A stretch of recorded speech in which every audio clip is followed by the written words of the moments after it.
the worst!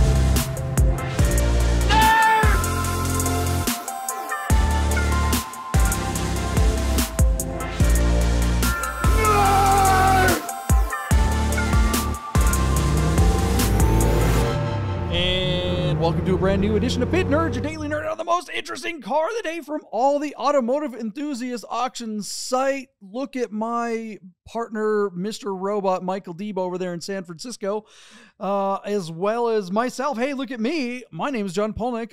We're your hosts of the show. We're recording the show in the Container Park in downtown Las Vegas. If you're ever in Las Vegas, come and see us at the Container Park. We're in Suite 2090. Here it is. You can come and watch a show. You can sit in the background and maybe we could do it like what is it? The Today Show? Do they still do? Who watches actual television? I don't know if Today Show still, but we could have a bunch of nerd herd people sitting out there, and they could be in the background. We should set that up. What I saw something outside your window, JP. What do they call it? Is that sunshine? It is sunshine. Look at that. It's probably like 60 something degrees out here today, but it's very windy.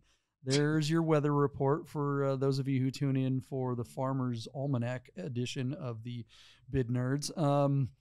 All right, well, let's see here. Let's I want to shout out to our partners over at God and Porsche of Las Vegas. We love those guys. If you want to avoid all the hassle of these auction sites and just get a classic Porsche, talk to Steve over at Godden Classic at Godden Porsche of Las Vegas. He will get you hooked up on the classic Porsche that you are actually looking for without the hassle of screwing around with bidding and having to watch this show to find out what it's worth. And for those of you who are new to this show and you're just clicking here for the first time, what we do is we find the most interesting car from all the auction sites like P-Car Market, Cars and Bids, and more. We have a conversation about that car. Then we make a prediction as to what's going to happen with that car's auction. And then we reconcile the results. We match up our predictions that are always wrong with what actually happens. We have a future machine. We have a flux capacitor in a DeLorean. We go in the future at the end of the episode and we marry our predictions with the actual results. And you can play along and we can see if you're better at this than we are by bidding in the comments below. It's a good time. It's kind of like it's like, what's that television show? Price is Right, only with without Bob Barker, right? Yeah. But do spay and neuter your pets. That's a good idea. All right, Michael Deeb. Whoa. Let's remember that. Bob Barker always said spay and neuter your pets at the beginning and end of every show. It's a good thing to do. You should spay and neuter. We should spay and neuter Michael Deeb. The show wasn't weird enough. I was just having a moment with my microphone because I had my heater up here. It's 50 degrees in the studio, just so you know. I just moved my heater down here and I went to move my microphone. And because the heater was up here for what we just recorded, my microphone is like super hot and my hands are like numb cold. So I'm like sitting here squeezing my microphone like, I don't know, it's kind of weird. It's your hand. But anyway, all right, that is a little weird. JP, 1993 Porsche 911 Carrera 4 30th anniversary Jubilee edition. This is unobtainium. These cars have only in the last couple of years become legal to import under the 25-year exemption that the United States Department of Traffic mandates for bringing cars in once they turn 25 years old. So there are a handful of Jubilees in this country, and it is only very rare that we see one come up for sale that is already titled in the US of A. So on Bring a Trailer is this car out of Eden Prairie, Minnesota. It is Jubilee number 745 out of 900 Jubilee C4s for the world. And again, these cars were never originally marketed in the United States. The car currently shows 111,000 kilometers, which translates to 69,000 miles. Essentially what you get is a car to celebrate the anniversary of the 911. It has a standard 3.6 liter flat six with a 5-speed manual G50 gearbox, but these cars are all wheel drive and they're all wide body, essentially like turbo look cars, but normally aspirated motors. And as such, then they don't have to have a large fixed rear wing. You get the wide body, but you get the sort of flat back with that rear wing that lifts up at speed. These cars were really cool. They were numbered. Most of them came in this stunning viola metallic paintway, although you could get a Jubilee in amethyst, and I think you could even have gotten a Jubilee in like a couple of other colors like silver. But I would say probably 60 or 70% of them are viola. At least that's what I ever noticed. And then most of the Viola cars got this color JP on the interior called Rubicon Gray. If you can jump to one of those interior photos to show everybody, Rubicon Gray is sort of this like light pink, almost sort of lavender color to the interior. Calling it gray is really a misnomer because it doesn't look great. It really does sort of look like this lilac color. It's very take it or leave it. I can imagine it's not for everybody, but it's not bright. It's certainly muted. I think it'd be really cool to have a Viola car with a Rubicon gray interior, because I think that's sort of what the show car was all about. But the reality is here, there's so few of these cars in the United States that this is truly a unicorn. This is absolute unobtainium. These are great driving cars. Porsche brought a model like this to the United States in 1994, and they sold less than 300 of them. But there's only 900 of these for the world, and I bet you there's probably less than a dozen on the shores in the United States. Really cool car, something I would love to have, but I imagine, John, that when the dust settles on this auction, this car is going to sell for a number that neither one of us could afford if we put our monies together. So what are your thoughts on the Batmobile purple of 911 Carrera 964s? Would you rock a purple Jubilee, or would you be that color is too hideous for your sensibilities and pass on this car? No, there's no way I would pass on this car. This thing is absolutely stunning. Any wide body air cooled 911 is the bee's knees. And when you have a really cool color like this, like, you know, cassis red right now, or the modern variants is kind of like the du jour kind of goofy color that everyone's all excited about. But I would rock one if I had the opportunity, but I wouldn't really love that color. It's kind of like, you know, you drive it ironically almost. This color, on the other hand, is just sick. I mean, with that interior color, you know, in the dark, it's going to look black. Driving around the day in the sunshine, it's just going to pop. Good Lord, this car is hot. The thing I don't like about the car, and it's just that it's going to be too expensive. I mean, the wide body 964s are worth all the money anyway, the ones that are in America. But is there really a difference between this anniversary one and the 94 that they brought to America, or is it just the badge? No, it's just the badge. It's the number. They're numbered. That's it. And like I said, the 94, technically, John, is they made less than a third of them, so it's way rarer, and theoretically should be worth more. But it's hard to beat the collector sensibility of a numbered Porsche.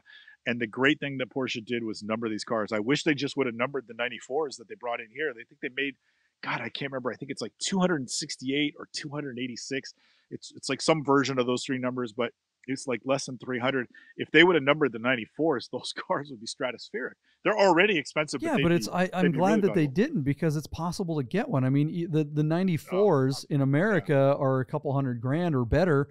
You know, that might be attainable, but if they were numbered, it's like, well, great, you're never going to get one. I don't understand. Think they would have been. I think they would have been unaffordable sooner if they were numbered. The reality is you could afford one of those cars up until just a couple of years ago. Those cars just took off. You know, we bought that beautiful one at Gauden, and they struggled to sell it. It breaks my heart to think that they might have let it go for less than that we were into it. And I'm sure they were furious at me at the time. But you look at what the market is today, and I was right. I was just early with the car, and you know, you got to move the product. That's part of the business model. But that car that they sold that had like 32,000 miles on it, that's a $250,000 car today, you know? Well, what do we think this one's worth? I'm going to say very similar. With a couple of days to go, John, our 70,000 mile Jubilee is sitting at $132,964. And I think that this car is going to bring $245,000 easy. It wouldn't surprise me if it brought more, but this car does have some miles and some wear on it. The guy who's selling it is in the United States. He's a colleague of the person who owned this car in Europe. So like they transacted it as friends or colleagues. So they got a lot of history on this car before it came to our shores. And that previous owner, a lot like you were talking recently about your friend Lenny, that kind of, you know, went through a painstaking refurbishment of an E30 M3 that he put just, as much love and passion as he did time and hours into the car. And I think there's a similar story to this car, that the guy who owned it in Europe went through a lot to sort of bring this car back as beautifully as he can. So it's a nice car, but it does have some miles and some wear and tear on it. So, anyways, I if it were, 20,000 mile car, I think this would be a $400,000 car. Could this bring 300,000? Absolutely. But I just think 245 would make sense. If not, I come in short and I'll eat crow when we see the result next week, Yeah, I've got to be a little bearish here. We've seen some really nice 911s fail to bring the really big money. We saw recently a high point on these 964 wide bodies there at about, like you said, about $250,000. So this one, if it were 6 months ago, I'd be with you. But I think right now, so you said 245 or 240? I'm sorry. Yeah, 245. Yeah, I'll go 235. I'm actually wondering if it's even going to break 200. Honestly, even though it's the anniversary and even though it's in such a beautiful colorway. Shout out to our good friend Kelly Smith, who has his 964 being restored at Kelly in this color. What's the Kelly Viola? Moss Motorsports? Yeah, in Wisconsin, in the same color. Yeah, so I'm sure he'll be paying attention to this auction to see if this color brings the big money. It should. It's funny because I think he's having the interior redone in purple as well, much to the chagrin of his wife. But even I thought, like, that's a lot of purple. But it's gonna look pretty dope. This car, this is the kind of car that one of the greatest cars that I would love to own. But the fact that it's a numbered car just kind of makes you go, eh. Remember when our friend Danny at DC Motorworks up in Washington State, he had that 964 that he's a kind of does he call himself a coach builder? He's a body guy who restores cars. Younger guy. He had a 964, a black on black 964 that he turned into a wide body. With the Martini livery? With the Martini livery and all the stickers and the cool roof rack and all that stuff. Right. And he brought that to Monterey. To Monterey, to the last Rennsport reunion. And right after that following winter, he put the car on BaT.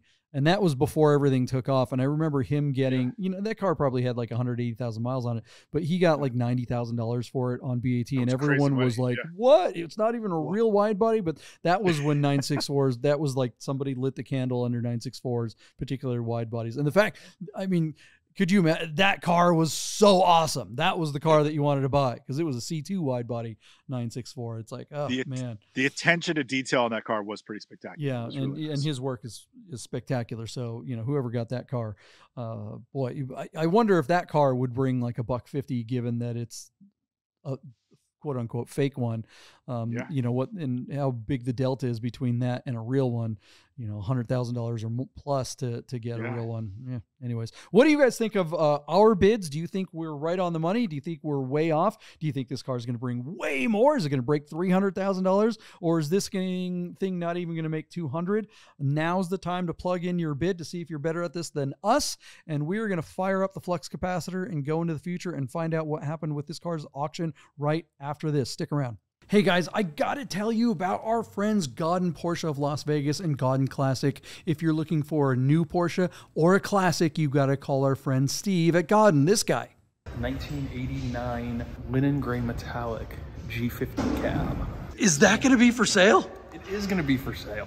The car only has 65,000 miles. Save yourself the hassle of screwing around with all the auctions like we always talk about, and just talk to Steve. He'll find you the classic Porsche you're looking for. Godden Porsche of Las Vegas. If you love watching car videos on YouTube, you gotta check out my channel, The Rami Show. Oh, this car! I am driving a 2020 Lamborghini SVJ. This car, watch this.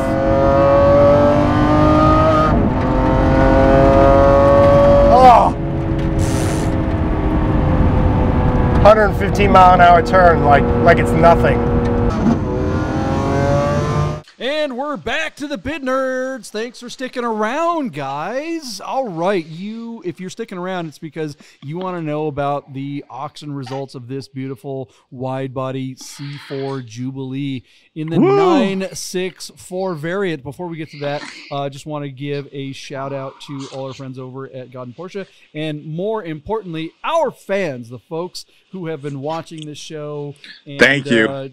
Church House and 5150 Family Guy out there, and Mikey P and Buddha and all the guys that have been early adopters. Alcantara, Chachi, Cousin Mark. All the guys and gals who are, I don't know if there are any gals out there. I hope there are. But we really do appreciate you guys being subscribers and following the show and spreading the word. All right. So I will tell you, Michael Deeb, over the future, while we were traveling in the future, while I was still in the past last weekend, I got a chance to drive my good friend Jonathan T. Cruz's 964 wide body. C4 wide body, the exact same car. He's done some really great mods. And so shout out to T. Cruz. Thanks for letting me drive your car as we went out to Gino's, my favorite place in the world to eat. Does he have a strut tower brace on his car? He does, and coilovers and that car and that car didn't understeer, did it? Not at all. Not I couldn't a bit. believe. Yeah.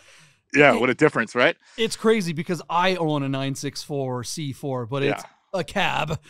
It's the worst version of the C4, and he has a taxi.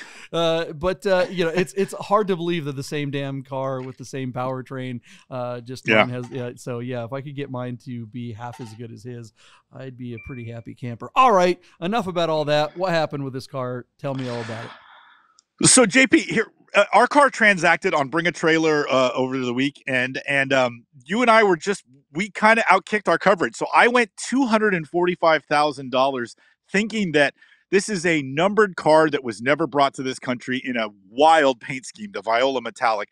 You took the under at 235, but you're pretty close to me. Our car sold for $216,000 on 63 bids. So there was plenty of action on this car, but the audience or the general public spoke, and 216 was the number. Now, here's something I want to confess real quick. When I first looked at this car, I thought I read somewhere in the comments the seller saying that the car had been repainted. But when I briefed my notes and looked over the lot one more time before we went on air, I couldn't find the comment again. Therefore, I didn't bring it up. So I'm wondering if this car was in fact repainted, and maybe that has something to do with the final number, because I don't think the miles were bad, and the car is titled and in this country. So I really thought this car was going to bring a lot more than just over $200,000. But a repaint might have something to do with it. If you can't stand on it and say this is an all original car and it's super rare and super limited, then maybe you're not going to realize those fantastic, close to $250,000 retail numbers that I think and you sort of agree that these cars could be worth. A few less miles than original paint, and this car easily would have hit our numbers. But close to 100,000 miles. It may have been repainted, which like I said, I thought I read, but I couldn't verify. So anyways, yada, yada, yada, 216 grand, kind of a disappointing number because we really thought it was going to set off some fireworks. But even if it was repainted, 216 grand is pretty well bought. It's such a rare car, and it's such a looker, and they're not on the streets in the US. That's a cool car, and pretty interesting result. I'm glad we reviewed it. So John, what do you think of that number? Do you think a repaint would justify it if that was the answer? Now, I don't know about the repaint thing, if that was a thing or not. I mean, whether or not, I don't know. This car is a numbered car, and Porsche people are really crazy about stupid, rare colors and numbers and stuff like that. So, and interiors. Yeah, but I think this is just indicative of what can only be called a correction. We're still going to see probably some big numbers on some cars that are, I don't know, really, really, really, really, really, really perfect. This car doesn't check every single box as good as it is, but $250,000 for a C4 wide body is so last summer. That's just, it's just, we were off. There it is. The other thing I wonder, at 216, I'd be willing to bet, and I have no data to support, or no information to support this. This is pure speculation, but I think what happened is I'm guessing the reserve for this thing was probably 220 or 225 or something like that. And I would be willing to bet that BAT covered the spread on this. I see. It's not a bad guess. I don't think that the owner of this car would have come in with a reserve at 215 or something like that, or 210. Yeah. And because BAT will sometimes do that. Yeah, I don't know. Because this is a numbered car and it is something that a lot of people would consider special. But I think it's just $250,000 car's got to be something really, really, really, really, really special. And this was only really, really special. I think that's just going to be the market for a while. I think we're going to see this bouncing of the hockey puck across the ice. We're going to see some crazy high results. We're going to see a bunch of low results. And I think it's going to be, it's going to be, how's the pitch? Can the platform and the seller hit the ball? Yeah. So what do you guys think of the result on this car? Was this a swing and a miss? Do you guys think that BAT maybe covered the spread? Do you think that the reserve was higher and BAT wanted this car to sell? They didn't want this to be an FDS. Do you think maybe that they reached out to the seller and got them to lower their reserve in the first place? Or do you think that the seller was someone that just knew that, yeah, you know what? It's a purple car and nobody's going to want this for $2.25. What are you going to say? I was just like, my question to the audience is, would you pay $216,000 for a purple C4 wide body? I mean, it's an obscure car. I mean, it's really rare, really unusual. If I were in the market for a wide body C4, the answer is hell yeah, because I think you'd be expecting to pay somewhere around, 200, give or take. And I would tip up. I would pay a premium for this car. I don't know about you, Deeb, but I love the color. Yeah, I love the interior too. I know it's not for everybody, but I doesn't bother me in the slightest. I love that pink, gray, lavender, purple interior. That's dope. Yeah, and honestly, if I owned this car, I would probably do a lot of the same stuff that my friend T Cruz did. I would probably pull the steering wheel, put not a prototypical, but probably a Mod 7, some lightweight seats, change the suspension, and now all of a sudden you've got a completely different car with mods that can easily go back to stock. So you just keep all that original stuff. And now you just have a way more fun car to drive, goldenrod shifter and some other stuff. Nice. And this thing is just, damn, it's on wheels. So anyways, what do you guys think of the results? Let us know in the comments below. We sure love hearing from you guys. If you haven't hit the subscribe, like, and notification button already, please do so now, and we will see you guys tomorrow. Bye-bye. Woohoo!